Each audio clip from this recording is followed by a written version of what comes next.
သမထကမ္မထာမောင်40ရှိတဲ့ထဲကဓာတုကမ္မထာဆိုတာတစ်ခုပါဝင်ဖြစ်တယ်အဲ့တော့မနေ့ကစပြီးတော့ဓာတုကမ္မထာပွားများပုံအကျဉ်းနဲ့အကျယ်အဲ့ဒါကိုပဲထပ်ပြီးတော့ရှင်းပြပွားများအထုတ်ဖို့ဆိုတာနော်ကမ္မထာထိုင်နာရဲ့သဘောတရားကို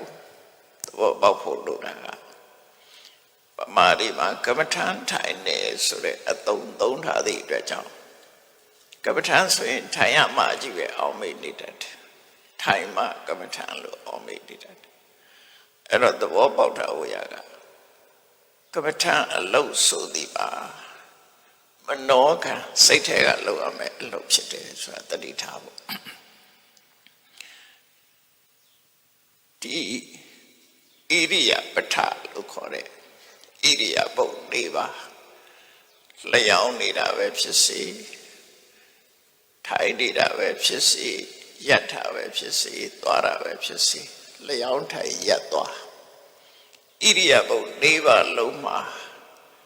ကိုယ်စိတ်နဲ့ကမ္မထာအာယုံတွေ့နေဖို့အဓိကကြတယ်နော်ကိုယ်စိတ်နဲ့ကမ္မထာအာယုံအဲ့ဒါကိုတတိထားဖို့စိတ်ကလောက်အောင်ဖြစ်တယ်စိတ်နဲ့ကမ္မထာအာယုံတွေ့ဆုံနေအောင်ဘယ်သူကလုပ်ပေးတာတော့ဆိုသမ္မာတတိလို့ခေါ်တဲ့တတိတရားလုပ်ပေးတာဆိုလိုတာကတတိရှိနေရမှာနော်ကမ္မထာအာယုံနဲ့စိတ်နဲ့ဆုံမိနေရအဲ့လိုမဟုတ်ဘဲနဲ့ကမ္မထာတော့ထိုင်နေတယ်အာယုံနဲ့စိတ်နဲ့မဆုံမိဘူးဒါကမ္မထာလောက်တာမဟုတ်ဘူးအဲ့ဒါနော်အဲ့တော့ကမ္မထာအာယုံနဲ့စိတ်နဲ့ဆုံနေခြင်းကအဓိကထိုင်တာပဲဖြစ်ဖြစ်ရပ်နေတာပဲဖြစ်ဖြစ်သွားနေတာပဲဖြစ်ဖြစ်လျောင်းနေတာပဲဖြစ်ဖြစ်ဒီလျောင်းတိုင်ရပ်သွားဆိုတဲ့ဣရိယာပုတ်၄ပါးဟာရုပ်ခန္ဓာကိုယ်ကြီးပြိုလဲမသွားအောင်လို့ပြောင်းပေးရတဲ့အနေအထားတစ်ခုပဲဖြစ်တယ်ထိုင်ကြည့်နေရင်လည်းမခံနိုင်ဘူးရက်ကြည့်နေရင်လည်းမခံနိုင်ဘူးသွားကြည့်နေရင်လည်းမရလျောင်းကြည့်နေရင်လည်းမရဘာလို့လဲဆိုလူတွေရဲ့ခန္ဓာကိုယ်ကြီးဆိုတာတစ်ခုတည်းထားမယ်ဆိုလို့ရှိရင်ကြာရှည်ဆက်ပြီးတော့ဖြစ်နိုင်ခြင်းမရှိဘူးကြာကြာထိုင်ညောင်းမယ်ကြာကြာသွားနေညောင်းမယ်ကြာကြာမတ်တရညောင်းမယ်ညောင်းလာတယ်ဆိုတာမခံနိုင်ဒုက္ခတွေပေါ်လာတာပဲလေဒုက္ခတွေပေါ်လာတာအဲ့ဒီဒုက္ခကိုဘာနဲ့ဖယ်နေတာတော့ဆိုဣရိယာပုနဲ့ဖယ်နေဣရိယာပုနဲ့ဖယ်နေသည့်အတွက်ကြောင့်လူတွေကဒုက္ခဆိုတာမရှိဘူးလို့ထင်နေတတ်တယ်ဒုက္ခရှိနေတယ်ဒုက္ခရှိနေတာဆိုတာဣရိယာပုတစ်ခုတည်းနဲ့ထားလိုက်ရင်ဒုက္ခပိုထင်ရှားလာတယ်ဒုက္ခဆိုတာအာဟုတ်ပြောရတော့ခံရခက်တာဟုတ်လားခံရခက်တာလျောင်းကြည့်နေရင်ခါကြောင်းလာညောင်းလာခံရခက်လာတော့ထိုင်ကြည့်နေရင်ခံရခက်လာရက်ကြည့်နေရင်ခံရခက်တယ်သွားကြည့်နေရင်ခံရခက်လာတယ်အဲ့ဒီခံရခက်နေတဲ့အနေအထားကိုပဲဒုက္ခလို့ခေါ်တာဒုက္ခခံရခက်တဲ့အနေအထားအဲ့ဒါကိုစိတ်ကသိတယ်ခန္ဓာကိုယ်မှာဖြစ်တာစိတ်ကသိတယ်အဲ့ဒီဣရိယာပုပြောင်းပေးတာဟာဒုက္ခလွှမ်းမိုးနေတာကိုစိတ်ကတည်ငြိမ်မှုမရမှဖြစ်လို့ပြောင်းပေးနေရတယ်ဣရိယာပုတစ်ခုအနေဣရိယာပုတစ်ခုတည်းနေရင်လဲသွားနိုင်တယ်ပြိုကျသွားနိုင်တယ်ခန္ဓာကိုယ်ကြီးကပျက်စီးသွားနိုင်ဒါကြောင့်မို့အပြောင်းလဲလုပ်ပေးအဲ့တော့ဒီဓာတ်၄ပါးနဲ့ပတ်သက်ပြီးတော့ရူပပရိက္ခလို့ခေါ်တယ်ရုပ်ကိုရှုတဲ့ကမ္မထာဒါကဝိပဿနာမဟုတ်သေးဘူးသမထတရားပဲသမထဆိုတာသမာဓိရအောင်လုပ်တာအထူးသမာဓိထောင်းနေကြမလို့ဘူးစတုဓာတုဝဝဌာနမြတ်စွာဘုရားကအနည်းကပြောတာလေးပြန်ပြောရမယ်ဆိုနော် ဒီဘာဝနာနဲ့ပတ်သက်ပြီးတော့ ယထာထိတံယထာပနိဟိတံဣမမေဝကာယယထာထိတံယထာပနိဟိတံဓာတုသောပစ္စဝကတိရှိနေတဲ့အနေထားနော်လျောင်းနေရင်လျောင်းနေတဲ့အနေထားထိုင်နေရင်ထိုင်နေတဲ့အနေထားရပ်နေရင်ရပ်နေတဲ့အနေထားလမ်းလျှောက်နေရင်လမ်းလျှောက်နေတဲ့အနေထားရှိနေတဲ့အနေထားတိုင်းဓာတ်လေးပါးကိုဆင်ញင်မှာလို့ပြောတာကိုယ်ခန္ဓာကိုယ်မှာတကယ်ရှိနေတဲ့ဓာတ်လေးပါးကိုဆင်ញင်မှာဆင်ញင်မှုအတွက်တတိဆိုလိုအပ်တယ်အဲဓာတ်ကိုတတိယအဲ့ဒီဆင်ញင်အထုတ်မှုကဒါတရားအထုတ်တာပဲလေတရားအထုတ်တာတရားအထုတ်ဖို့အထုတ်နေတယ်သူနည်းနဲ့သူရှိတာပဲကောင်းတာကြီးပဲလို့ပြောရမယ်ဘယ်နည်းဖြစ်ဖြစ်ကိုယ်နဲ့ဆင်ပြေတဲ့နည်းအထုတ်ဒါကဓာတုမနတိကာရဓာတ်ကိုနှလုံးသွင်းခြင်းဓာတုကမ္မထာနာဓာတ်ပေါ်မှာအခြေခံပြီးတော့ဓာတ်ကိုအာယုံပြုပြီးတော့ဘာဝနာအလုပ်ကိုလုပ်ခြင်းအဲ့လိုစတုဓာတုဝဝဋ္ဌာနာဓာတ်လေးပါးကိုပိုင်းခြားဆုံးဖြတ်ခြင်းဒီအမည်တွေမျိုးမျိုးခေါ်တာဒီတစ်ခုတည်းကိုပဲမျိုးမျိုးခေါ်တယ်စတုဓာတုဝဝဋ္ဌာနာလို့လည်းခေါ်တယ်ဓာတုကမ္မထာနာလို့လည်းခေါ်တယ်ဓာတုမနတိကာရလို့ခေါ်တယ်အလုံးဟာဒီနိလန်းကိုပဲပြောတာပဲအဲ့တော့မဟာတတိပဒနာတုတ်မှာမြတ်စွာဘုရားကဣမမေဝကာယံကိုရည်ညွှန်းပြီးတော့ဣမမေဝကာယံဒီကိုကာယတဲ့မှာယထာထိတံယထာပနိဟိတံရှိနေတဲ့အနေထားတိုင်းဓာတုသောပစ္စဝကတိဓာတ်တည်ကြီးပဲတွေးပါအဋ္ဌိဣမတမိတ်ကာယေငါရဲ့ဟောဒီခန္ဓာကိုယ်ထဲမှာခန္ဓာကိုယ်ဟာပထဝီရှိတယ်အဘောရှိတယ်တေဇောရှိတယ်ဝါယောရှိတယ်အဲ့ဒါကိုထင်ရှားတဲ့စကားနဲ့ပြောရင်အတုံးအခဲတွေရှိတယ်အရေးတွေရှိတယ်အပူငွေ့တွေရှိတယ်လေတွေရှိတယ်ဒါခန္ဓာကိုယ်ထဲမှာဒါရှိနေကိုယ်တိုင်လည်းသိနေတာပဲအဲ့ဒါတွေကိုအာရုံပြုတချို့ကပြောလိုက်မယ်အဲ့ဒါတွေတွေးနေတာဟာပြဉ္ညာတွေမဟုတ်ဘူးလားလို့ဆိုပြဉ္ညာနဲ့ကင်းလို့မရဘူးပဲဟာပဲဖြစ်ဖြစ်နော်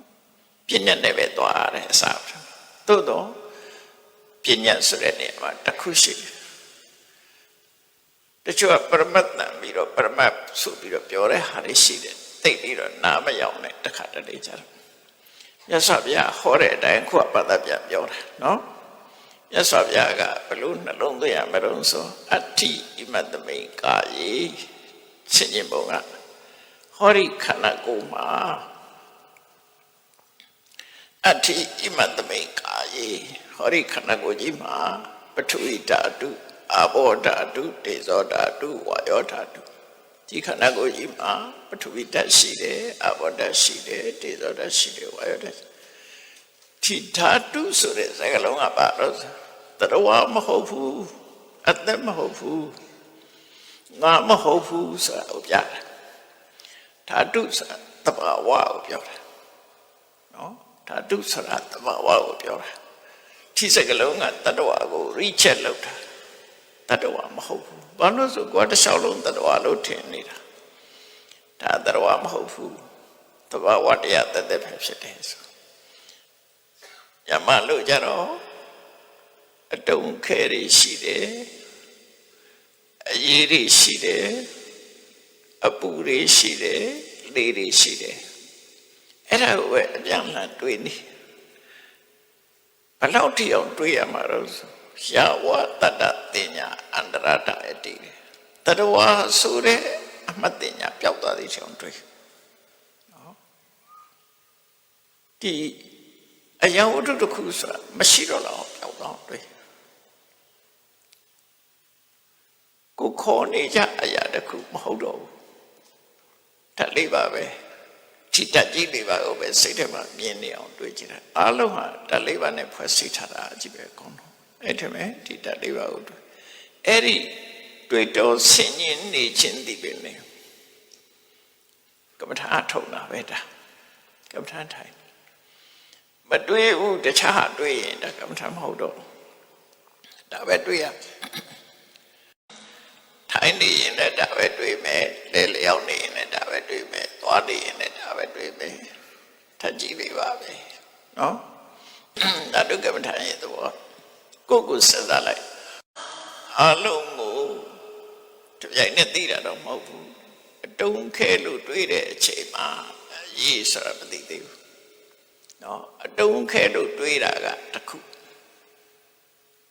ရေးလို့တွေးတာကတစ်ခုအာယုန်နဲ့တစ်ခုနဲ့တစ်ခုမတူဘူး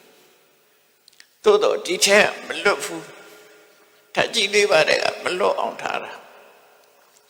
ပထဝီဓာတ်ဆိုတာခန္ဓာကိုယ်မှာအတုံးခဲရရှိတယ်ဒါကအတိတစ်ခု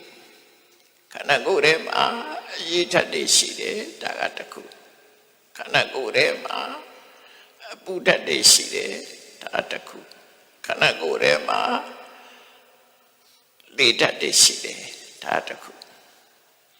ဓာတ်ကြီးလေးပါတစ်ခုစီတစ်ခုစီတစ်ခုစီတစ်ခုစီအာယုံပြုတ်ပြီးတော့ဆင်းနေတော့တာအာယုံလေးမျိုးဖြစ်သွားတယ်အဲ့ဒါကိုပေါင်းစပ်ပြီးတော့တွေးလိုက်တယ်ဒီတွေးတာမဟုတ်တွေးတာတော့ဆိုတဘာဝလက္ခဏာကိုတွေးတာအတုံးခဲဆိုတာသူ့ရဲ့တဘာဝကိုပြောတာဥပမာအတုံးခဲလို့မတွေးဘဲနဲ့ခေါင်းလို့တွေးမယ်အယိုးလို့တွေးမယ်ဆိုရင်ဒါဝါဒဖြစ်သွားပြန်ပြီနော်ပြဉ္ညာပဲရောက်သွားပြန်ဟောဘယ်ဟာပဲဖြစ်ဖြစ်သဘောအားဖြင့်ဘယ်နေရာပဲဖြစ်ဖြစ်တောင်ကြီးကိုကြည့်မလားတစ်ပင်ကိုကြည့်မလားတစ်ပင်မှာကြည့်လိုက်ရင်လည်းအတုံးခဲတွေရှိတယ်အရေးရှိတယ်အပူရှိတယ်လေဓာတ်ရှိတယ်နေတာများတာပဲကွာတယ်ရှိတယ်အလုံးရှိလို့ဒီပုံစံဖန်ကြည့်တယ်ဒီပန်းလေးတစ်ပွင့်ကြည့်အောင်နော်အတုံးခဲရှိတယ်အတုံးခဲဖြစ်အောင်စုနေတဲ့စုစည်းပေးတဲ့အာဘောရှိတယ်နော်အာဘောရှိတယ်အပူဆိုတဲ့တေဇောရှိတယ်တွန်းကန်ထားတဲ့ဝါရောရှိတယ်ဒီလေးခုပေါင်းစပ်ထားလို့ဒီပုံစံဖြစ်နေတယ်ဒီအတိုင်းတာတစ်ခုချင်းကြတော့ quantity ကတော့မတူနော်ပမာဏချင်းမတူအဲ့ပမာဏပဲပါတာကျန်တာတော့ရှိတယ်ဒီလေးခုနဲ့ပဲသွားအဲ့တော့မြတ်စွာဘုရားကအာယုံစိုက်ပြီးတော့ကိုယ်ခန္ဓာကိုယ်ကြီးတစ်ခုလုံးမှာဒီလေးမျိုးရှိနေတယ်ဆိုတာကိုအပြန်လှန်လာအချိန်ပေါင်းမြောက်များစွာထိုင်စင်တာအချိန်ပေါင်းများစွာလမ်းလျှောက်ရင်းစင်တာအချိန်ပေါင်းမြောက်များစွာလဲလျောင်းရင်းစင်တာအချိန်ပေါင်းမြောက်များစွာမတည့်ရနေစင်တာဒီအာယုံမဲ့စိတ်ကရောက်နေဖို့လိုတယ်လို့ဆိုလို့တယ်အဲ့ဒါဒုက္ခမထာနာတခါတည်းကလောက်ရုံနဲ့တော့မရဘူးတောင်းချီသိမ့်ချီအချိန်ပေါင်းများစွာဒီလိုလုပ်ဖို့လိုတယ်ဆိုတာတော့သတိထားဖို့ပေါ့နော်ဘယ်လောက်ထိအောင်လုပ်အောင်မလဲတိုက်တာတတဝါဆိုတဲ့အမြင်ပြောက်သွားသေးချင်အောင်လို့ကိုယ့်ရဲ့စိတ်ဟာထပ်ပဲမြင်တော့တယ်တတဝါကိုမမြင်တော့လူဆိုတာမမြင်တော့ခေါင်းဆိုတာမမြင်တော့လက်ဆိုတာမမြင်တော့ဆက်ကြည့်လေးပါပဲမြင်နေအောင်လို့အဲ့ဒါအတိုင်းတာတစ်ခုပဲအဲ့ဒီအဆင့်မရောက်သေးလို့ရှိရင်ဒါလှုပ်ဖို့လိုနေသေးတယ်နော်အဲ့တော့ကမ္မထာထုတ်တဲ့လွယ်လွယ်တော့မရဘူးပေါ့ပဲဟာပဲဖြစ်အာကအဲ့ဒီပေါ်မှာစိတ်ဟာတည်ငြိမ်သွားပြီဆိုလို့ရှိရင်ဒီတက်ကြီးလေးပါပေါ်မှာစိတ်ဟာထားနိုင်သွားတယ်ဒီပြဟာတွေမဝင်လာတော့ဘူးဆိုရင်ဒါတမာရိရတယ်လို့ခေါ်တယ်ဆန်တော့မရဘူးဒီကမ္မထာကဥပ္ပစာရတမာတိပဲဖြစ်တယ်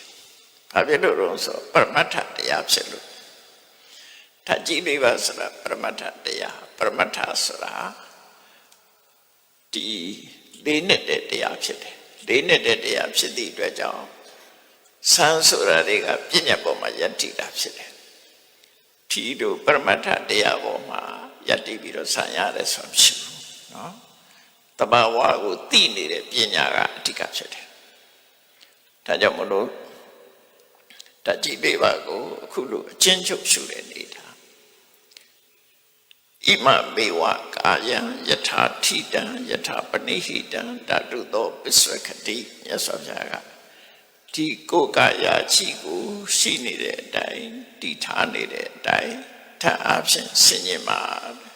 ပစ္စဝကတိဆိုဆင်ញင်နေဆိုတာတတိနဲ့ပညာနဲ့လုပ်လို့တတိရှိရမယ်ပညာရှိရမယ်တတိရှိရမယ်ပညာရှိရမယ်ထပ်ပေါ်ပါပဲစေရအဋ္ဌိဣမတ္တဝိဆင်ញင်မုံဆင်ញင်နိယအဋ္ဌိဣမတ္တဝိကာယေပထဝီဓာတုအာဘောဓာတုတေဇောဓာတုအာယောဓာတုတိထိထကြီးလေးပါးကိုအပြန်အလှန်ထိုင်ပြီးတော့စဉ်းစားနေခြင်းသည်ကမ္မထထိုင်နေခြင်းပဲနော်ဒါကိုတိုင်းတာရဘလောက်ထီအောင်သိသွားတော့ကိုစိတ်သည်ဒါလေးဘောပေါ်မှာယက်တည်သွားပြီဆိုရင်ဒါဥစ္စာရသမารိယပြီလို့ပြောတာဒါဝိပဿနာဖြစ်ပြီလားမဖြစ်သေးဘူးဝိပဿနာအစပဲရှိသေးတယ်ဒါကိုပရိညာနဲ့ပြောမယ်ဆိုရင်ညာတပရိညာသိရမယ့်တရားကိုပိုင်းခြားသိခြင်းဘာတွေသိရမှာတော့ဆိုကိုယ်ခန္ဓာကိုယ်မှာရှိတဲ့ဓာတ်ကြီးတွေပါရှိတယ်ဆိုတာသိတာညာတပရိညာပိုင်းခြားသိရတဲ့ပထမပညာရဘာကိုသိတာတော့ဆိုတဘာဝလက္ခဏာကိုသိတာနော်အဲ့တော့ညာတပရိညာဒါနဲ့ပြီးလားဆိုမပြီးသေးဘူးဘာကြောင့်ဒီဓာတ်တွေဖြစ်နေရလဲဆိုရင်ကံကြောင့်ဖြစ်တာရှိတယ်ဥရုကြောင့်ဖြစ်တာရှိတယ်စိတ်ကြောင့်ဖြစ်တာရှိတယ်အာဟာရကြောင့်ဖြစ်တာရှိအဲ့ဒီအကြောင်းတရားတွေအကြောင်းဖြစ်တယ်ဆိုတာကိုသိလာလို့ရှိရင်ပစ္စယပရိက္ခာညာဓာတ်လေးပါးကိုသိနေတာကဒိဋ္ဌိဝိတ္တုတိနာမရူပပရိက္ခာညာနာမရူပပရိက္ခာညာကိုပဲဒိဋ္ဌိဝိတ္တုတိလို့ခေါ်တာနော်ဒိဋ္ဌိဝိတ္တုတိဆိုတာခုအမြင်ဟာဆင်ကျဲသွားပြီအရင်တော့ကအမြင်ကမှားနေတယ်တရားလို့ထင်နေတယ်အမြင်ကြီးကမှားနေတယ်အခုတော့ဒီဓာတ်ကြီးလေးပါပဲလို့သိလိုက်တာဒါအမြင်မှန်သွားပြီကိုမရှင်းသေးဘူးဓာတ်ကြီးလေးပါဟာတကယ်ရှိဖြစ်တယ်တရားဟာမရှိဘူးဆိုတာကိုမရှင်းလင်းသေးလို့ရှိရင်ကိုယ့်ကိုမေးခွန်းနေထုတ်ကြည့်ကိုယ့်ကိုရှင်းကြည့်နော်ကိုယ့်ကိုရှင်းကြည့်ကိုယ့်ကိုရှင်းကြည့်ရမှာပါတော့ကိုယ်ခန္ဓာကိုယ်မှာရှိတဲ့အစိတ်ပိုင်းတွေနဲ့ရှင်းကြည့်ဒီထဲမှာငါပဲဟာလဲမျက်စိကငါလားနားကငါလားနှာခေါင်းကငါလားမျက်စိကငါဆိုလို့ရှိရင်ငါတွေအများကြီးဖြစ်နေမျက်စိကလည်းငါမဟုတ်ဘူးယုတ်တရားတက်တက်ပဲနားကငါလားငါမဟုတ်ဘူးတရားမဟုတ်ဘူးအလုံးခန္ဓာကိုယ်တစ်ခုလုံးကိုစစ်စစ်မေးမြန်းကြည့်လိုက်တဲ့အခါမှာလူလို့ပြောစရာတခုမှဖြစ်တော့မရှင်းသေးဘူးဆိုရင်ထပ်ပြောမယ်တစ်ပင်လူတိုင်းသိတယ်တစ်ပင်ထားပါတော့မေးတစ်ပင်လို့ပြောမှာကြည့်တော့တစ်ပင်ရှာကြည့်အောင်တကယ်ရှိလားတစ်ပင်ကိုရှာကြည့်မယ်တစ်ပင်ရှိသမျှအကုန်လုံးတူလိုက်တူပြီးအခေါ်ရင်းနဲ့စစ်ကြည့်လိုက်အမြင့်ကိုတစ်ပင်လို့ခေါ်တာလားမဟုတ်ဘူးအမြင့်ကအမြင့်ပဲပင်စီကိုတစ်ပင်လို့ခေါ်တာလားမဟုတ်ဘူးအကိုင်အခက်ကိုမဟုတ်ဘူးအရွက်ကိုဆိုရင်လည်းမဟုတ်ဘူးအပွင့်ကိုရောမဟုတ်ဘူးအသီးကိုရောမဟုတ်ဘူးအခွန်လေးအခောက်တွေကိုရောမဟုတ်ဘူးအတွင်းအနှစ်ကိုရောဆိုတော့ရှာကြည့်ရင်တစ်ပင်ပြောက်သွားတစ်ပင်စားအကုန်လုံးပေါင်းထားမှခေါ်ဖြစ်တာလေဟုတ်တယ်မလားသူကလည်းသူအဲ့ဒါလိုပဲကိုယ့်ကိုကြည့်အကြမ်းမြင့်ပြမဆိုရင်ခေါင်းကငါလားလက်ကငါလားကိုယ်ကာယငါလားခြေထောက်ကငါလားအဲ့လိုစားကြည့်လိုက်ရှာကြည့်လိုက်လို့ရှိရင်ပျောက်သွားရင်ဒါပညာဖေတာနော်ပညာဆိုတာဒီ conventional truth အများသောအတူထားလို့ခေါ်နေတဲ့အခေါ်တစ်ခုပဲ general consensus လို့ခေါ်တယ်အများသောအတူလို့ခေါ်ထားတာအမှန်တရားဖြစ်နေတာတကယ်ရှာကြည့်လိုက်တဲ့အခါကျတော့တစ်ပင်ရှာမတွေ့တယ်လို့ငါဆိုတော့လည်းရှာမတွေ့တော့ဘာပဲတွေ့တော့တတ်ကြည့်လေးပါတွေ့မယ်ထိတဲ့တိုးတက်လိုက်လို့ရှိရင်ကျန်တဲ့ရုပ်တွေတွေ့မယ်ထိုရုပ်ကိုအမိပြုနေတဲ့နံတရားတွေတွေ့တယ်ရှုံးတဲ့နံနှမျိုးပဲတွေ့ပါတရားဆိုတာရှာလို့မတွေ့ဘူး ပြုလုပ်သူဆိုတာလည်းရှာမတွေ့တော့အဲ့ဒီလိုမတွေ့သည့်တိုင်အောင်ကမ္မထာလောက်အောင်ဖြစ်တယ်ဒါဝိပဿနာနော်အဲ့လိုမဟုတ်ဘဲနဲ့ထွက်လေဝင်လေလေးမှတ်ပြီးတော့တမာတိလေးရစိတ်လေးငြိမ်သွားတာအဲ့ဒါလောက်လေးနဲ့ချိနိုင်ရင်ကတော့သမထပဲရှိသေးတယ်နော်ဒါတော့သမထတော့ထွတ်ထိပ်မဟုတ်ဘူးတမာတိရတာလေးနဲ့အဲ့တော့ဘုန်းကြီးတို့လည်းငယ်တော့တရားထိုင်ကြည့်တော့တမာတိမရရင်ကမ္မထလို့မထင်ဘူးမှန်တာပြောရမယ်ဆိုရင်နော်စာပေအနေနဲ့တော့သိနေစာပေအနေနဲ့သိတော့မဟာစီဆရာတော့ကမ္မထရိပ်တာမှာတရားထိုင်ကြည့်တော့ပေါ်ရမှတ်ဆိုတော့ပေါ်ရလေးရှောက်မှတ်နေစိတ်ကပါတော့ဟိုခုံလိုက်ဒီခုံလိုက်ဟိုခုံကူဒီခုံကူအာယုန်တွေပေါ်မှာရှောက်သွားနေတယ်တမာတိလည်းမရဘူးလို့စိတ်ထဲမှာအောင်းမိတယ်နော်ကိုဖြစ်ပြတာကိုဖြစ်တာကိုပြောပြတာနောက်ကြတော့မှသဘောပေါက်လာတယ်ဩမဟာစီဆရာတော်ရဲ့ကမ္မထံလမ်းညွှန်ချက်ကတမာတိလောက်တာမဟုတ်ဘူးဝိပဿနာလောက်တာဝိပဿနာနဲ့တမာတိသမထနဲ့မတူဘူးသမထဆိုတာအာယုန်တစ်ခုတည်းပေါ်မှာစိတ်ကိုဆွဲကတ်ထားသလိုငြိမ်းနေအောင်လုပ်တာအဲ့ဒါသမထဝိပဿနာဆိုတာတော့မဟုတ်ဘူးအလုံးကိုသိနေအောင်လုပ်တာအမှန်သိအောင်လုပ်တာအဲ့တော့ကိုယ်ခန္ဓာကိုယ်စစ်ဆေးကြည့်တာစစ်ဆေးကြည့်လိုက်တဲ့အခါကျတော့ရှိနေတာရုပ်ဆိုရင်ပထဝီရှိနေတယ်အာဘောရှိနေတယ်တေဇောရှိနေတယ်ဝါယောရှိနေဒါပဲရှိနေတာပဲလေဒါနဲ့တိဆောက်တယ်အဲ့ဒီလေးခုကိုတွေ့အောင်လုပ်ဖို့လုပ်တယ်အကုန်လုံးတော့တစ်ဖြည်းဖြည်းတော့သိလာမှာပဲဆက်ဆက်ပြီးတော့ဒါပေမဲ့ဒီလေးခုကိုပထမမိအောင်ဖမ်းဖို့လုပ်တယ်ဒါဓကပ္ပထာအထုတ်တဲ့ခါဒီပုံကပ္ပထာကတော့သူ့နည်းနဲ့သူရှိကြမှာပဲနော်ဒါဓတုကပ္ပထာဓကပ္ပထာနဲ့ပတ်သက်ပြီးတော့အဲ့ဒါအချိန်ပေါင်းမြောက်ပြသွားလုပ်ပါတရဝဆိုတာဘယ်ဟာကိုခေါ်ရမှာလဲဆိုတာတရဝပျောက်သွားသည်ထင်အောင်လုပ်ပါဓကမ္မထံအာယုံပေါ်မှာပဲရှိနေအောင်လုပ်ပါအဲ့ဒါကမ္မထံလုပ်အထုတ်ခြင်းပဲဖြစ်တယ်ကမ္မထံလုပ်အထုတ်ခြင်းပဲဖြစ်တယ်အတိုင်းဒါကိုယ်သိဆုံးပဲသူများမေးမနေနဲ့နော်ဘယ်လောက်အတိုင်းဒါအထိကိုစိတ်ကဓာတ်တွေပေါ်မှာအာယုံရောက်ပလဲအဲ့ဒါအဓိကမြတ်စွာဘုရားဒီထေရဆရာတွေကဘယ်လိုပြောဓာတုသောပစ္စဝကတိဓာတ်နေနဲ့ဆင်ញင်ပါတဲ့ဘယ်လောက်ထိဆင်ញင်ရမလဲရှာဝတတ္တသိညာအန္တရာတအတိတရဝဆိုတဲ့အမှတ်သိညာပျောက်သိထီအောင်လုပ်ပါဓာတုဝတိနေဝစိတ်တန်တန်တဲ့တည်းဓာတ်ဘောအနေနဲ့သာသူ့စိတ်တွေကငြိမ်သွားမယ်ဒီပေါ်မှာပဲရှိနေရမယ်လို့ပြောအောင်တို့ဆိုလိုတာကကိုကြည့်တာပဲဖြစ်စီသူများကိုမြင်တာပဲဖြစ်စီ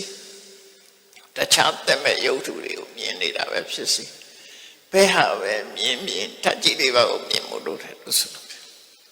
ဓာတ်ကြီးလေးပါကြီးပဲမြင်တယ်အခုဒီမှာပန်းကိုမြင်နေတယ်ဆိုလို့ရှိရင်ဒီပန်းဟာဓာတ်ကြီးလေးပါနဲ့ဖြစ်ပြီးတော့ပန်းအဖြစ်ပုံဆောင်နေတာဖြစ်တယ်တကယ်အတွင်းနှံ့တာကြည့်ပန်းဆိုတာမရှိတော့ဘူးဓာတ်ကြီးလေးပါပဲရှိတယ်ဟာရှိတာတော့အရှိသဘောထားကြည့်လိုက်မယ်ဆိုရင်တုံခဲရှိတယ်တုံခဲဖြစ်အောင်စုစည်းထားတဲ့သဘောတွေရှိတယ်ထီတို့ပုံစံဖြစ်လာအောင်မာကြောအောင်အပူအပေးထားတာဖြစ်တယ်ထီပုံစံအတိုင်းမပြတ်အောင်တွန်းကန်ပေးထားတဲ့လေးရှိတယ်အလုံးပေါင်းလိုက်တဲ့အခါဒီဓာတ်ကြီးလေးပါပဲမြင်သမျှလူမြင်တဲ့ဓာတ်ကြီးလေးပါပဲကိုကြည့်ပဲဓာတ်ကြီးလေးပါပဲအဲ့ဒါတော့ဒီအောင်အထုတ်ဖို့လိုအပ်တယ်လို့ဆိုလို့တယ်နော်ဒါမြတ်စွာဘုရားကမဟာသတိပဋ္ဌာန်သုံးမှာအချင်းချုပ်ဟောတဲ့ဓာတ်လေးပါတခါဟဋ္ဌိပတောပမတုတ်ကြတော့ထိတဲ့အသေးစိတ်ရာဟုလောဝါဒတုတ်ကြတော့ထိတဲ့အသေးစိတ်ပြီးတော့ဟောတယ်ခန္ဓာကိုယ်ထဲမှာရှိတဲ့ဓာတ်အပြင်မှာရှိတဲ့ဓာတ်နှစ်ခုခွဲပြီးတော့ဟောတယ်အဲ့ဒီထဲမှာဘယ်ထပ်ပဲဖြစ်ဖြစ်လူတွေဟာအတွေ့ရပါဖြစ်နေဥပါဒိဏဆွဲလန်းတဲ့အတွေ့နဲ့မှတ်ယူနေကြတယ်ဆိုတော့ ဒီတရဝလုံးမှတ်တယ်အမျိုးသားလုံးမှတ်တယ်အမျိုးသမီးလုံးမှတ်တယ်ပန်းလုံးမှတ်တယ်တစ်ပင်လုံးမှတ်တယ်အိမ်လုံးမှတ်တယ်အဲ့ဒီလိုမှတ်ထင်နေမှုတွေဟာဘသူ့ကိုမှတ်ထင်တာတော့ဆိုဒီဓာတ်ကြီးလေးပါကိုပဲအမျိုးဆုံးမှတ်နေတာအလုံးဟာသက်ရှိပဲဖြစ်ဖြစ်သက်မဲ့ပါဖြစ်ဖြစ်ဒီလေးခုနဲ့တိဆောက်ထားတယ်ဆိုတာဒီလေးခုဟာအမှားကသဘောတရားဆိုတာအဲ့ဒါကိုမြင်နေအောင်ကြည့်နေဖို့လိုတယ်ပေါ့အဲ့ဒီလိုသိနေတယ်မြင်နေတယ်ဆိုလို့ရှိရင်ဒါယတပရိညာကိုအမြင်ဟာမှန်သွားပြီဒိဋ္ဌိဝိတ္တုဝိပဿနာလုံးမယ်ဆိုရင်ဒိဋ္ဌိဝိတ္တုမရှိဘဲနဲ့မရဘူးเนาะဒါဝိပဿနာလမ်းကြောင်းပေါ်တက်တာနောက်အားကြောင့်ဖြစ်တယ်ဆိုတဲ့အကြောင်းတရားလည်းသိလာတယ်သိလာတဲ့အခါမှာကင်္ခဝိတရဏဝိတ္တုပိစ္ဆပရိက္ခညာအကြောင်းတရားကိုဆင်ញင်စဉ်းစားကိုယ်စိတ်ထဲမှာမထင်ရှားသေးလို့ရှိရင်ထင်ရှားအောင်ရှားကြပြီးတော့ကြည့်အဲ့တော့ဓာတ်လေးပါကိုယ်လည်းသိတယ်ဓာတ်လေးပါရဲ့အကြောင်းတရားကိုလည်းသိလာတယ်ဆိုတဲ့အခါကျတော့ဒီဟာပရိညာ၃မျိုးနဲ့ပြောမယ်ဆိုရင်ဒါကိုညာတပရိညာသိရမယ့်ဟာတွေကိုသိရှိခြင်းလို့ပြောတာသိရမယ့်ဟာကိုသိတာကပ္ပထာအာယုအစစ်မှန်ကိုသိသွားပြီအဲ့ဒီအစစ်မှန်ကိုသိသွားပြီတဲ့အခါကျတော့ဝိပဿနာရှုတယ်ပထဝီဓာတ်ဟာမြဲသလားမမြဲဘူးလားနော်မမြဲဘူးဆိုတာသိလားနော်မမြဲဘူးဆိုတာသိလားဖြစ်ပြီးပြတ်သွားတယ်ဆိုတာလေးသိလာတယ်ဘယ်ရမှမမြဲဘူးဆိုတာသိချက်ချင်းမမြဲတာကိုမသိသေးလို့ရှိရင်ခက်လှမ်းလှမ်းကြည့်လို့ရတယ်ခက်လှမ်းလှမ်းကြည့်လို့ရတယ်ဥပမာလူတွေဘဝဆိုရင်ဆယ်စုနှစ်နဲ့ပိုင်းပြီးတော့ကြည့်လို့ရတယ်ငါတို့ကမွေးလာတော့ကလေးပေါက်စားလေးခုရှိသေးလားရှိတော့ပြောင်းသွားပြီပြောင်းလိုက်အများပြောင်းတယ်ပြောင်းလာတာအဲ့ဒီပြောင်းလာတဲ့သဘောတွေကိုဆင်ញင်စဉ်းစားကြည့်ဒီပန်လေးတွေကလည်းပဲအချိန်ကြီးပြောင်းနေတာသို့တော့ပြောင်းလဲမှုရဲ့ဒီကွက်ပြတ်ချမ်းသာမှုဟာရုပ်တရက်ကြည့်မတွေ့ဘူးအချိန်ပိုင်းနဲ့သူကအချိန်မရွေးပြောင်းလဲနေတာဖြစ်တယ်တနေ့ကျရင်နောက်50လောက်နေဒီဘက်နေရဒီတိုင်းရှိမှမဟုတ်တော့ဟုတ်တယ်မလားတော့ကြာချင်းမကြာချင်း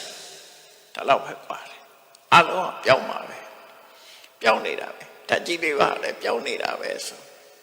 မြတ်စွာဘုရားဘယ်လောက်ထိအောင်ရှင်းပြထားတော့ကဘာမီးလောင်လို့ရှိရင်ဒီတော်ကြီးတွေတောင်ကြီးတွေမတန်ကြီးမားတဲ့ပထဝီဓာတ်ကြီးတွေလည်းပြီးတဲ့ပါပါရှိတော့ပျောက်တော့မှာပဲเนาะတနေ့ကျရင်အလုံးပျောက်တော့အဲ့လိုပျောက်သွားတယ်လို့ဒီပါမမဟုတ်တဲ့လူရဲ့ခန္ဓာကိုယ်ထဲမှာရှိတဲ့ပထဝီဓာတ်ဘယ်မှမပျောက်ဖဲရှိမလဲအလုံးခိုင်မာတဲ့တန်နေတောင်အရေးကြိုလိုက်တဲ့အခါပျောက်သွားတယ်မဟုတ်လားအလုံးပြောင်းသွားမှာဆိုတာပြောင်းလဲမှုတွေကိုဆင်ញင်စဉ်းစားရမယ်လို့မဟာတိပရောပမတော့ကြတော့အဲ့လိုအသေးစိတ်ဟောတယ်ဟောဖို့က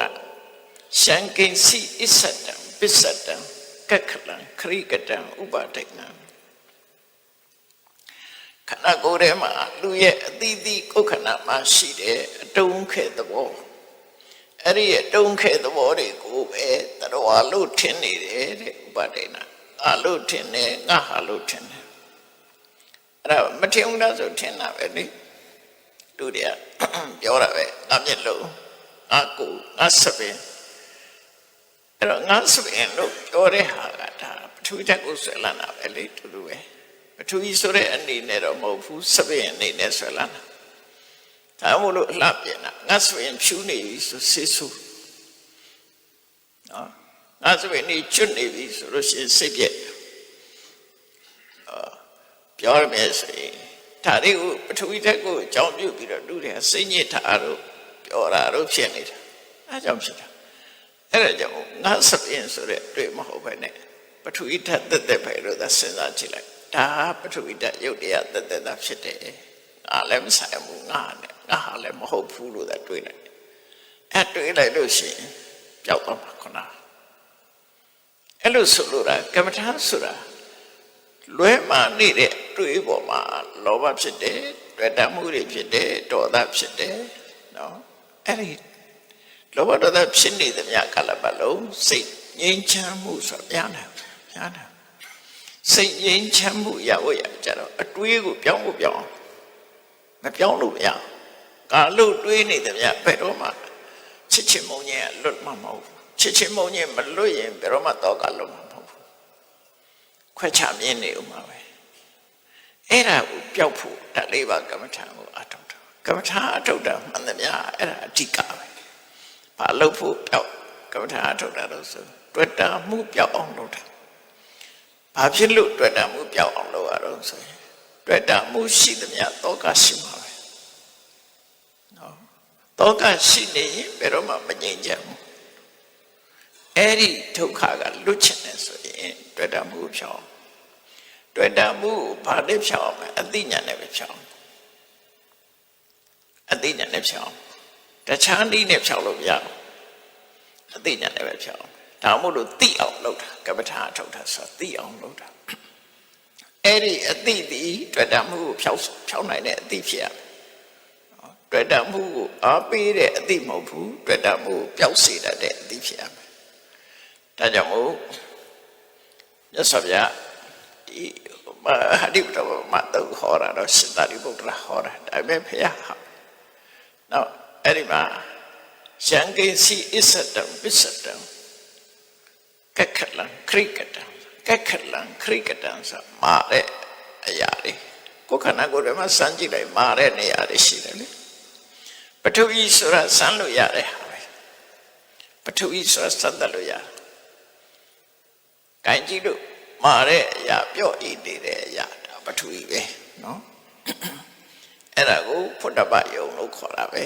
တေဇောကလည်းစမ်းကြည့်လို့ရတယ်ပုရာအေးတာတေဇောပဲလေကလည်းစမ်းကြည့်လို့ရတယ်တွန်းကန်နေတယ်ရွေ့ရှာနေတယ်ဒါလေရဲ့သဘောအဲ့ဒါလို့စမ်းသက်ကြည့်ခြင်းအပြင်ရနိုင်တဲ့အရာတွေဒါရှိတယ်ဆိုတာသိကြတယ်ပေါ့ရှိတယ်တကယ်ရှိတယ်စမ်းမင်းဆိုတာတကယ်ရှိတာလားလို့မေးကြည့်လိုက်တဲ့အခါအသိဉာဏ်နဲ့မှသွားပြီးတော့ဂိုင်းကြည့်တယ်ဩဒါမမလေးပဲဒါပဲသိပါလေစပင်တို့ခေါ်တာကိုကသတ်မှတ်ပြီးခေါ်နေတာဟုတ်လားမခန္ဓာကိုယ်ထဲမှာရှိတယ်မာတဲ့အရာလေးပဲတော့အဲ့ဒါတို့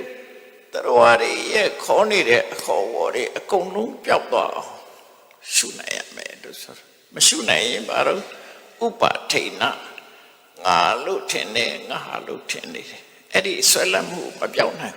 အဲ့ဒါပျောက်သေးထီအောင်ရှုပါလို့သူတို့ပြောတာနော်အဲ့တော့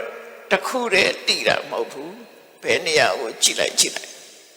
အလုံးပေါင်းဆက်နေတာအဲ့ဒါပဲပေါင်းဆက်နေတဲ့အခါမှာသူ့အလုပ်ကိုသူလုပ်ကြတယ်ပထဝီရဲ့အလုပ်ကပါလဲရှုပ်တဲ့အလုံးရဲ့တိယအနေနဲ့သူကအတုံးခဲဆိုတော့သူ့ပေါ်မှာအလုံးရှိတယ်ဘာတွေရှိလို့ဆိုရင်အဲ့ဒီအတုံးခဲဖြစ်နေတဲ့အပေါ်မှာဘာတွေရှိလို့စုစည်းပေးတဲ့အဘောရှိတယ်နော်လွန်ကဲလာရင်ယူထွက်သွားတယ်အရေးဖြစ်သွားတယ်သူကယော်တယ်လို့ရှိရင်စုစည်းပေးတယ်ခြုံမုံတွေကိုရေးနဲ့ဖြော်ပြီးတော့စုလိုက်တဲ့အခါကျတော့တုံကြီးဖြစ်လာတယ်မုံတုံဖြစ်လာတယ်ဒါရေးရစုပေးတယ်အဲ့ဒီသဘောပဲအဘောကစုလိုက်တဲ့အခါတုံခဲဖြစ်လာတယ်အဲ့ဒီတုံခဲကိုမာလာစေတာကအပူပဲအပူပေးလိုက်ရင်မာလာတယ်သူကဘာလို့လို့ဆိုရင်ပုတ်သွားတာမဖြစ်ဘူးအပူပေးထားသည့်အတွက်ကြောင့်သူကပုတ်ထားတာအေးတဲ့ထဲ့သွားသည့်အတွက်ကြောင့်ပုတ်မသွားဘူးပြောင်းလဲမသွားအောင်ထိန်းထားတယ်အဲ့ဒါတိစောဒီပုံမှန်တဏ္ဍာလေးမပြောက်အောင်ဆွဲထားတယ်တွန်းကန်ထားတယ်အဲ့ဒါကဝါယောအဲ့တော့အလုံးဟာမမွင့်နေတပွင့်ကြည့်လိုက်အခုလို့ပုံတရံလေးဖြစ်နေတာဟာဓာတ်လေးပါးကပုံဖော်ထားတာဖြစ်တယ်အဘောကစုစည်းပေးထားတယ်တေဇောကမာစေတယ်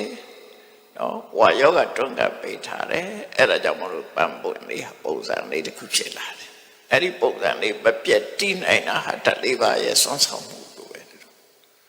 အဲ့ဒါငါလည်းမဟုတ်ဘူးငါဟာလည်းမဟုတ်ဘူးအချိန်တိုင်းပျက်စီးသွားမယ်ရတာဖြစ်တယ်လို့အဲ့လို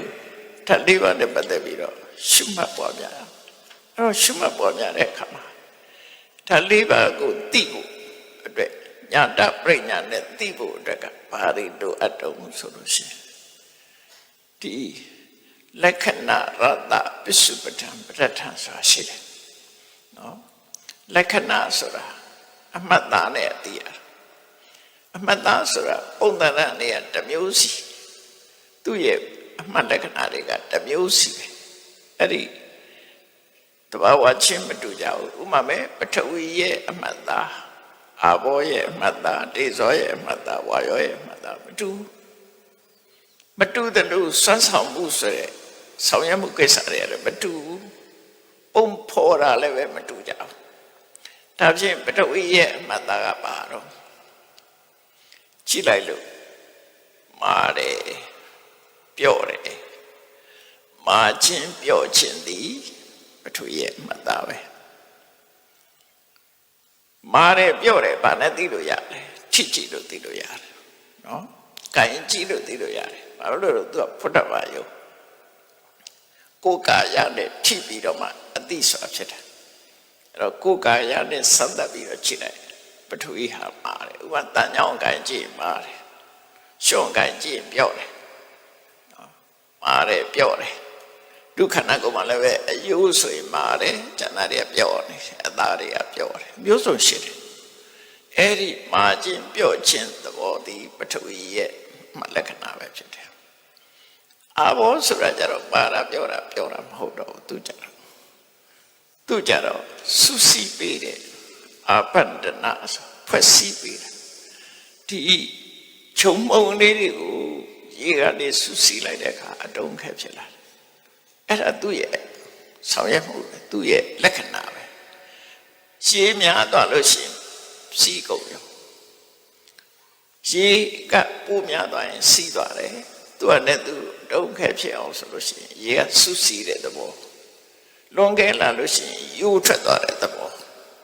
ပမာရေတို့ဘာလို့ဆိုတာအရေးပြောဝင်သွားအရေးပြောတဲ့သဘောလေးသူကသဘောနှစ်ခုရှိတယ်နော်ပက္ခရဏယူစီးခြင်းဆိုတာလည်းသဘောအပန္ဒနာစုစည်းပေးတဲ့ဟာကသဘောသူမှနှစ်ခုရှိတယ်အဲ့တော့စုစည်းတာလည်းပဲအာဘောပဲယူစည်းသွားတာလည်းအာဘောပဲရှင်းဆိုတာတင်တိုင်းစီးကြသွားတာပဲလေခွက်ထဲတာလို့သာဟုတ်အဲ့တော့ယူစည်းသွားတာတခုရေကပထဝီဓာတ်တွေအလုံးကိုစုစည်းပေးတယ်အတုံးခဲဖြစ်အောင်လုပ်ပေးတယ်ဒါအာဘောရဲ့ဆိုရခြင်းတေဇောကြတော့အုံနှတ္တလက္ခဏာပူခြင်းသဘောပူတယ်အေးတယ်လို့သာပြောကြတာဘယ်ဟာကအဓိကလဲပူတာအဓိကလားအေးတာအဓိကလားတေဇောလို့ခေါ်တဲ့ဖြင့်ပူတာအဓိကဒါကြောင့်မို့တင်ပရိစ္ဆာပြောတဲ့အခါအပူချိန်ရောသွားတာကိုပဲအေးတယ်လို့ခေါ်တာမဟုတ်လားအပူပဲအဓိကဒါမို့တေဇောဆိုတဲ့သဘော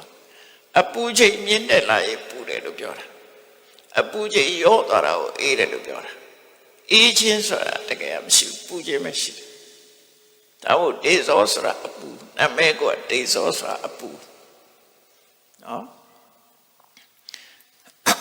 အဲ့တော့ပူမှုကတေဇောရဲ့သဘောပူရင်ဒါကတေဇောဓာတ်ရဲ့သဘောဝါယောဓာတ်ကြတော့တွန်းကန်ထားတယ်နော်ဒီပတ်မွင့်လေးကဒီတိုင်းနေတာတွန်းကန်မှုရှိတယ်နောက်တနည်းကဘာလို့ဆိုလို့ရှိရင်ဆွဲဆုထားတယ်ဆွဲဆုထားတယ်ပြတ်သွားအောင်ဒီပုံသဏ္ဍာန်လေးပြတ်သွားအောင်ဆွဲဆုထားတဲ့သဘောရှိတယ်အဲ့ဒါဝါယောရဲ့သဘောလို့လူတွေဟာလူပုံစံပေါ်နေတယ်ပတ်မွင့်နေဟာပတ်မွင့်နေပုံစံပေါ်နေတယ်တစ်ပင်နေဟာတစ်ပင်ပေါ်နေတယ်အားလုံးဒီပုံစံပေါ်နေတဲ့ပုံဖော်နေတဲ့အရာခတ်သိသည်ထကြည့်လေးပါပဲအဲ့ဒါကိုအာယုဆိုင်ပြီးတော့ထကြည့်လေးပါပဲမြင်အောင်ကြိုးစားရမှာဖြစ်တယ်အဲ့လိုမြင်အောင်ကြိုးစားရှုမှတ်တဲ့ကမ္မထာကိုထကမ္မထာလို့ခေါ်တယ်ထကိုပဲစိတ်ထဲမှာနှလုံးသွင်းတာကိုဓာတုပတ္တိကာရလို့ခေါ်တယ်ထိတတ်လေးပါးကိုတစ်ခုနဲ့တစ်ခုမတူတာခွဲခြားသိတာကိုဓာတုစတုဓာတုဝါဝဋ္ဌတာလို့ခေါ်တာမတူဘူးဆိုတာသိနေရမယ်နော်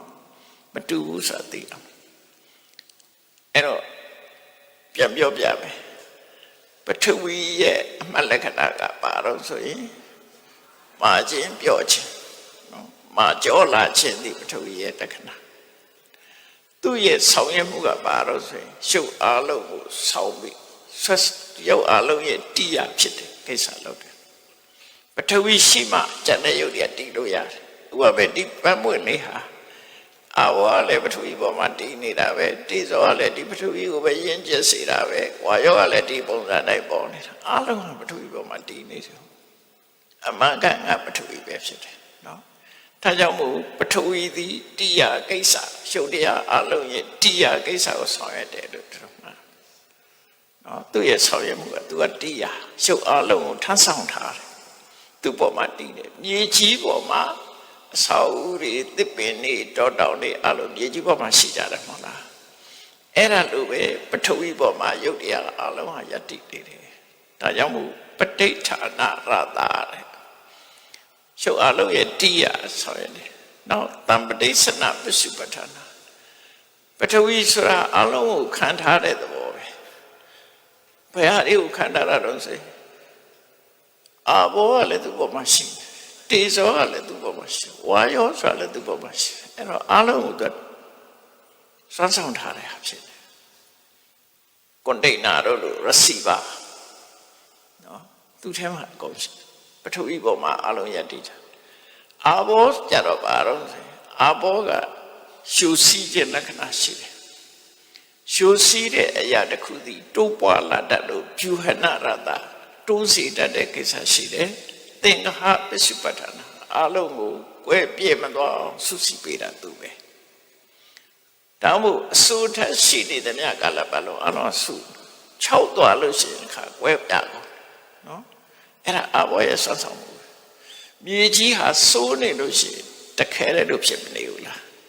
မြေကြီးက6သွားပြီဆိုမုတ်လေးဖြစ်တဲ့ကောင်အဲ့ဒါပထဝီအဘောရဲ့ဆွမ်းဆောင်မှုလို့သူတို့ပြောတာအဘောဓာတ်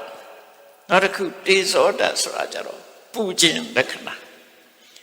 ပူတဲ့အရာသည်ပြိပါစနာရှင်းလာစေတတ်တယ်ဟိုမှာပဲအသီးလေးဟာအစာထွက်လာကတော့စိတ်စိတ်လေးရှင်းလာတဲ့အခါကျတော့ဝါသွားတယ်တို့ဘာလို့အယောင်လေးပြောင်းတာတိရွက်ကလည်းပဲထွက်လာတော့ကနုနုလေးနောက်တစ်ခါယဉ်လာအဲ့တော့တေဇောသည်ယဉ်စေတယ်ဟုတ်တယ်လူခေါင်းနေဖြူလာတာတေဇောပဲသွားချိုးလာတာတေဇောပဲအေးရီတွန်းလာတာတေဇောပဲသူကြောင့်မလို့ပြောင်းကုန်နော်သူကနေပြီးတော့လှုပ်တဲ့အခါမှာဒီပြောင်းလဲလာတာအဲ့ဒါကိုပြိပါစနာရှင်းချက်လာစေတတ်တယ်ကျက်လာစေတတ်တယ်ကျက်လာတော့ဘာဖြစ်လဲမတ္တဝါဒုပ္ပတနာပစ္စုပ္ပထာနာသူကထမင်းမြမချက်ခင်ကတော့ဆန်းစည်းကမာတယ်ထမင်းချက်လိုက်တဲ့အခါအပူပေးလိုက်တဲ့အခါပြော့သွားတယ်ဒါထမင်းချက်တာနဲ့ဆိုအဲ့ဒီထမင်းစီးတွေကပြော့လာအဲ့ဒါအပူကြောင့်ဖြစ်သွားတယ်တော့အမျိုးစုံပေါ့နော်ရှေးကိုအေးပေးလိုက်တဲ့အခါကျဒါလည်းတိစောပဲရှေးကိုအေးဒီဂရီရင်ဆုံးပေးလိုက်ပါဖြစ်သွားအခဲဖြစ်သွားတယ်ရှေးခဲဖြစ်သွားတယ်နော်ရှေးကခဲသွားတယ်အဲ့ဒီရေကိုပဲအပူပေးလိုက်တော့ဘာဖြစ်သွားပြန်အငွေ့ဖြစ်သွားပြန်တော့အငွေ့ဖြစ်လိုက်အခဲဖြစ်လိုက်နော်အရည်ဖြစ်လိုက်ဒါတိစောရဲ့ဆောင်းဆောင်မှုတွေတို့သူတို့ဆိုလို့တယ်ပေါ့နော်မတ္တဝနုပ္ပဒနာပစ္စုပ္ပဝါယောကြတော့ဝိဋ္ဌမနာတွန်းကပ်ပေးထားတယ်လေးမရှိရင်ပြိုလဲသွားတယ်လေးရဲ့တွန်းအားရှိတယ်သမုဒိရဏရတရွှေရှားစေတယ်ဟိုရွှေလို့ရတာဒီရွှေလို့ရတာလေးပဲမရွှေနိုင်တဲ့လူလေးဖြတ်ထားတယ်လို့ပြောကြတယ်ဟုတ်လားဟုတ်တယ်မလားလေးဖြတ်သွားပြီလေးရှိနေမှသူကရွှေလို့ရအဲ့တော့စိပညာတော့တပြောချင်းပြောပါပေါ့အာယုကြောတွေတို့ပါတော့နော်အဓိကကတော့ဝါယောပဲအဲ့ဒါအဓိကသမုဒိရဏအဖိနိဟာရပစ္စုပ္ပထာနာပို့ဆောင်ပေးတဲ့အလုပ်ကိုလုပ်တယ်ဟိုနာရွှေ့မယ်ဒီနာရွှေ့မယ်လေးပါလို့ရွှေ့လို့ရတယ်ရွှေရှားစေတယ်အဲ့တော့အလုံးပေါင်းလိုက်တဲ့အခါကျတော့မြင်သမျှတတော်ဟာသက်ရှိတတော်ပဲဖြစ်ဖြစ်သက်မဲ့တတော်ပဲဖြစ်ဖြစ်သက်မဲ့ပဲဖြစ်ဖြစ်သက်ရှိပဲဖြစ်ဖြစ်ကြည့်လိုက်တာ အလုံးဟာဓာတ်ကြီးလေးပါဓာတ်ကြီးလေးပါကိုမြင်အောင်ကြည့်လို့လုပ်တယ်ပေါ့တကယ်အရှိဒီဓာတ်ကြီးလေးပါလားရှိတယ်အဲ့ဒီဓာတ်ကြီးလေးပါကိုအမိပြုပြီးတော့ဒါကတော့လူပဲဒါကတော့သစ်ပင်ပဲဒါကတော့ကာဒါကရွှေကြောင့်ဒါကရွှွန်သူကတော့မြို့သားသူကမြို့သမီးစသဖြင့်ပစ္စည်းတွေနာမည်တက်လိုက်တဲ့အခါကျတော့ဘာတွေဖြစ်လာအဲ့ဒီပစ္စည်းတွေပေါ်မှာဆွဲလန်းတဲ့တက်မဲ့တဲ့တဏှာတွေပေါ်လာတယ်မုန်းတီးတဲ့စိတ်တွေပေါ်လာတယ်တွေ့တာတဲ့စိတ်တွေပေါ်လာတယ်မုန်းတီးစိတ်တွေပေါ်လာတယ်ငါပိုင်နဲ့သူ့ပိုင်နဲ့ဖြစ်လာတယ်အကယ်၍သာဓာတ်လေးပါးကြီးပဲကြည့်လိုက်ပဲအမိနာမတွေတစ်ခုမှလေးပဲတွေအကုန်ဖြုတ်လိုက်နော်လေးပဲတွေအကုန်ဖြုတ်အတုံးခဲစုစည်းမှုအရေးပြောမှုပူမှုတွန်းကန်မှုလှုပ်ရှားမှုဒီသဘောလေးတွေတော့သိလိုက်လို့ရှိရင်ခုနလူချင်းမှုတွေရုံမသွားဘူးလားအဲ့ဒါကမ္မထာရဲ့ဆွမ်းဆောင်မှုပဲအဲ့ဒါအတွက်လှုပ်တာအဲ့ဒါကိုလည်းသဘောပေါက်ဖို့လိုတယ်နော်သူကမ္မထာထိုင်တာဟာတဏှာလောဘတွေထပ်ဖြစ်ဖို့မဟုတ်ဘူးတချို့ကကမ္မထာထိုင်ပြီးတော့ငါကဘလောက်ထိုင်နိုင်လဲဆိုမှအဲ့ဒီဖြစ်လာငါသမားတွေကကောင်းတာသူများတွေကငါလောက်မထိုင်နိုင်ဘူးဆိုအဲ့ဒါတွေသွားလုတ်ပြန်တော့အကုသိုလ်ကပြန်တိုးလာပြန်အကုသိုလ်ကအသစ်တွေပြန်ရောက်လာတယ်အဲ့ဒါတွေမရောက်ရအောင်ဒီသဘာဝတရားကိုသဘာဝတရားတိုင်းသိအောင်ကြိုးစားအထောက်အမှာဖြစ်တယ်နော်အဲ့ဒါလို့သိပြီဆိုတော့မှကမ္မထာတိုင်းရဲ့အကျိုးကနော်ခွဲခြားဆက်ဆံမှုကြောင့်ဖြစ်ပေါ်လာတဲ့တွေ့တာမှုပုံတီးမှုအဲ့ဒီနှစ်ခုကိုရှင်းဖို့ဘာနဲ့ရှင်းတာတော့ဆိုအမှန်သိပြီးတော့ရှင်းတာတလွဲသိပြီးရှင်းတာမဟုတ်ဘူးနော်အမှန်တရားကိုသိပြီးတော့ရှင်းတာအမှန်တရားကိုသိပြီးတော့ပညာနဲ့ရှင်းတာဖြစ်တော့ကြောင့်ဘယ်တော့မှလွဲတာမရှိဘူးတခြားနည်းနဲ့ရှင်းရင်လွဲနိုင်သေးတယ်ဒါပညာနဲ့ရှင်းတာကမ္မထာတို့တဲ့ဆိုတာအမှန်သိဖို့အထောက်တယ်အဲ့တော့ပြန်ပြောမယ်ဆိုရင်ကိုအဖြေပေးနေအောင်ကမ္မထာတို့တာဘာလို့အထောက်တာတော့အမှန်သိဖို့အတွက်အထောက်တာအမှန်သိတာကဘာလို့ဖို့တော့တွေ့တာမှုနဲ့မုန်းတိဖို့ဖြောက်ဖို့အဓိကတော့တွေ့တာမှုပဲထားပါတော့တွေ့တာမှုကိုဖြောက်ဖို့တွေ့တာမှုကဘာကြောင့်ဖြောက်ရတာတော့တွေ့တာမှုရှိနေသမျှတောကရှိနေလို့တောကကိုဖြောက်ခြင်းတွေ့တာမှုကိုဖြောက်အောင်နော်အဲ့တော့တွေ့တာမှုရှိနေလို့တောကရှိတာတောကရှိနေရင်ထဲမှာပဲအေးဘယ်သူမှစိတ်နှလုံးအေးချမ်းမှုဆိုမျိုးဘယ်တော့မှမအေးဘူးတောကရှိနေအဲ့တော့ပြန်ကြည့်လိုက်မယ်ဆိုရင်တောကဘာကြောင့်ဖြစ်တွေ့တာမှုကြောင့်ဖြစ်တွေ့တာမှုဘာကြောင့်ဖြစ်လဲအမှန်မသိလို့ဖြစ်နေတယ် illusion ဖြစ်နေတာပထဝီဓာတ်တို့အဘောဓာတ်ကြီးလေးပါကိုဓာတ်ကြီးလေးပါလို့မမြင်ပဲနဲ့သူငါအတဝါ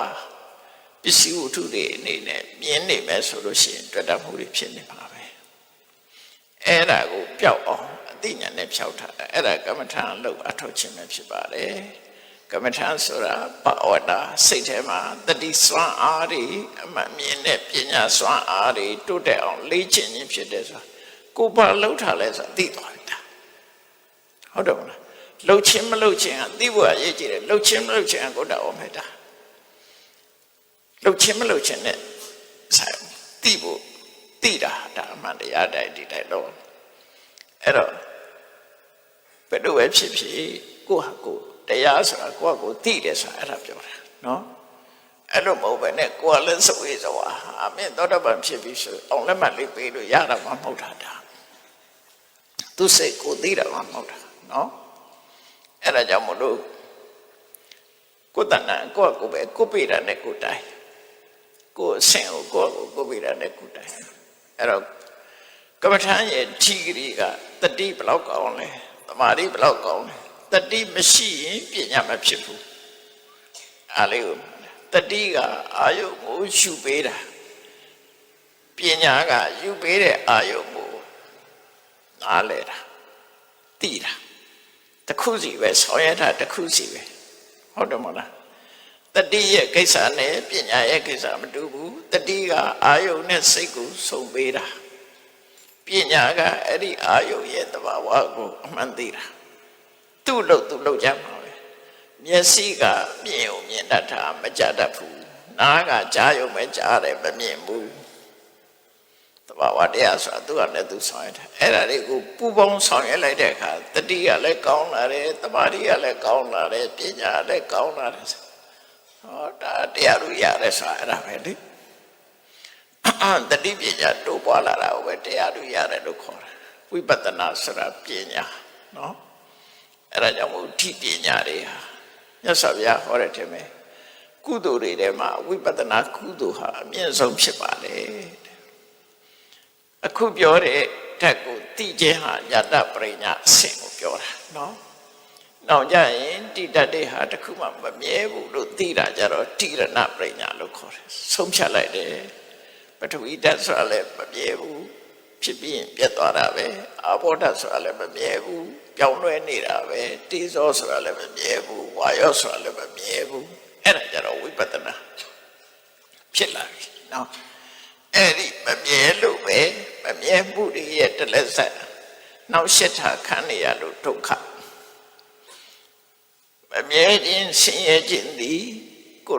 ယ်ပါတတ်နိုင်တော့ကိုထိန်းချုပ်နိုင်ခြင်းမရှိဘူးအဲ့ထက်မှပြုလို့သူလည်းမရှိဘူးခံစားသူလည်းမရှိဘူး control လုပ်နေတာလည်းမရှိဘူးနော်အကြောင်းတရားတွေပေါင်းစပ်ပြီးတော့ဖြစ်နေတာသာဖြစ်တယ်ဟေးပထဝီကမင်းကမာကြောင်းအေးတေဇောကမင်းဝါယောကအဘောကစုစည်းပြီးတေဇောကရင်အောင်လုပ်ဝါယောအဲ့လို control လုပ်နေတဲ့လူတရားမှမရှိဘူးချားတယ်သဘာဝတရားတွေအချင်းချင်းအပြန်အလှန်ပေါင်းစပ်သွားခြင်းသာဖြစ်တယ်ထမင်းချက်အောင်ချက်တယ်ဘယ်သူကချက်တာတော့ပြောတော့ထမင်းချက်ကချက်တယ်လို့ပြောတာဟုတ်တော့လားထမင်းချက်တဲ့လူကဆန်းစေးမယ်ရှည်ထဲပဲအိုးနဲ့ပြီးဖွင့်မဲ့တာပဲသူချက်တာဟုတ်ကလားရှည်ရဲ့မီးရဲ့အဲ့ဒါလေးချက်သွားတာပဲလေသဘောအဲ့တိုင်းပဲနော်အဲ့ဒါကိုခြားကဝင်ပြီးတော့ငါချက်တာဆိုလို့မိမလာတော့ပဲမိမလာတော့ထင်းနဲ့ချက်ဖို့ဟုတ်တယ်မလားငါချက်တာမဟုတ်ဘူးမိရချက်တာအဲ့ဒါလည်းပဲကမ္ဘာထမ်းစုလို့ရတယ်ဟုတ်လားကမ္ဘာထမ်းစုလို့ကာသဘာလည်းတူတူပဲငါမောင်းတာလို့ထင်တယ်သူမောင်းတာမဟုတ်ဘူးသူကခလုတ်လေးလောက်ပဲနှိပ်ပေးတာမောင်းတာကနော်ဓာတ်ဆီရှိတယ်အင်ဂျင်ရှိတယ်ဘက်ထရီရှိတယ်ခြားစိတ်ပိုင်းကိရိယာတွေကုန်ရှိတယ်အားလုံးဟာစုပေါင်းပြီးတော့အလုပ်လုပ်တာကိုသူကတစ်ခုပေါင်းစပ်ပေးလိုက်တာ drive-in ဆိုတဲ့အလုပ်လေးပဲသူလုပ်လိုက်တာအဲ့ဒီဓာတ်ဆီကုန်တွေတော့သူပါတတ်နိုင်ဟာတတ်ဘိန်းပေါက်တတ်ဝါရကျိုးလေးတစ်ချောင်းပြုတ်နေရဘက်ထရီထောင်းနေရသေးတယ်အဲ့ဒါသဘောကတော့အလုံးဟာပေါင်းစပ်ထားတဲ့အကြောင်းတရားတွေကြီးလို့မှတ်တာတခုတည်းမဟုတ်ဘူးထမင်းချက်တဲ့ဆိုတာလည်းပေါင်းစပ်ထားတာကဲထမင်းချက်ရင်ကဲဆန်းနေထက်ရှိမထဲနဲ့ထမင်းဖြစ်ပါမလားရှည်ကြီးထက်ထားဆန်းမထဲနဲ့ထမင်းဖြစ်မလားရှည်တွေးတော့ဖြစ်လာမှာပေါ့နော်အဘာမှမထဲတော့လျှက်စေဝါရနေတတ်လိုက်ပြီးတော့ပြီးလောက်မှုဖြစ်မှာပဲအဲ့ဒါအဲ့တော့ဆိုလိုတာကသဘောပေါက်ဖို့ရအလုံးဟာအကြောင်းတွေပေါင်းစုံပြီးတော့မှအကျိုးတစ်ခုထုတ်လို့တယ်ဒါကြောင့်မို့အကြောင်းဟာတစ်ခုတည်းမဟုတ်ဘူးပြိဿတို့ဘာမှမြတ်စွာဘုရားဟောတယ်အကြောင်းတွေကသူ့အကြောင်းနဲ့သူ့အကြောင်းနဲ့သူ့အကြောင်းစာဖတ်တာတော့မှပဲမျက်စိကစာကြည့်ရင်လည်းဒါပေမဲ့စာအုပ်ကိုမဖွင့်နိုင်ဘူးမျက်စိကမဖွင့်နိုင်တော့လက်ကဖွင့်ပေးရတယ်ဟုတ်တယ်မလားမျက်စိကကြည့်ရင်လည်းလက်ရအခုကြီးမပါရင်ကြည့်လို့ရမလားရဘူးအဲ့ဒီသဘောလေးတွေကိုနားထောင်ပြီးတော့ပြုလို့သူဆိုတာမရှိဘူးအလုံးပေါင်းနော်ပြုလို့သူဆိုတာမရှိဘူးကာရကဆိုတာမရှိဘူးဝေဒကခံစားသူဆိုတာမရှိဘူးအကြောင်းတရားတွေဖြစ်ပေါ်မှုကိုပြုလို့သူလို့ထင်မှားတာအကျိုးတရားပေါ်လာတာကိုခံစားသူလို့ထင်မှားနေတာအဲ့ဒီအထင်မှားမှုကိုပျောက်အောင်ဝိပဿနာကမ္မထာတရားအထောက်အထားဖြစ်တယ်အဲ့ဒါမပျောက်သေးရင်ဝိပဿနာတော့မဟုတ်သေးဘူးလို့မအောင်မြင်သေးဘူးလို့သာမှတ်ထားပြီးတော့နော်သမာဓိပြီးတော့ရနိုင်တာပေါ့ထိုင်ပြီးတော့ထွက်လေဝင်နေလေးမှတ်နေလို့ရှိရင်တော့အိတ်ကောင်းခြင်းစားကောင်းခြင်းတော့ဖြစ်ကောင်းဖြစ်လာစိတ်ငြိမ်သွားတာကို အဲ့ဒါအကျိုးမရှိဘူးလားဆိုရှိပါတယ်ဘယ်ဟာဖြစ်ကောင်းတဲ့အလုပ်ကတော့အကျိုးရှိတာကြီးပဲသို့တော့ပညာဖြစ်ဖို့အရေးကြီးတယ်ဝိပဿနာတရားထုတ်ပညာဖြစ်တာဘာကြောင့်တွေ့တာမှုကိုရှင်းပညာကမှတွေ့တာမှုကိုရှင်းနိုင်တယ်တွေ့တာမှုရှင်းမှဗုဒ္ဓိမှုတွေပျောက်တယ်တောကတွေပျောက်မယ်အဲ့ဒါရဖို့ရအတွက်ကမ္မထာတရားအထုတ်ကြတယ်လို့သိရှိနားလည်ပြီးတော့ဒီစနဲ့အမြတတိကြီးစွာထားပြီးတော့ကြိုးစားအထုတ်နိုင်ကြပါစေကုန်သတည်း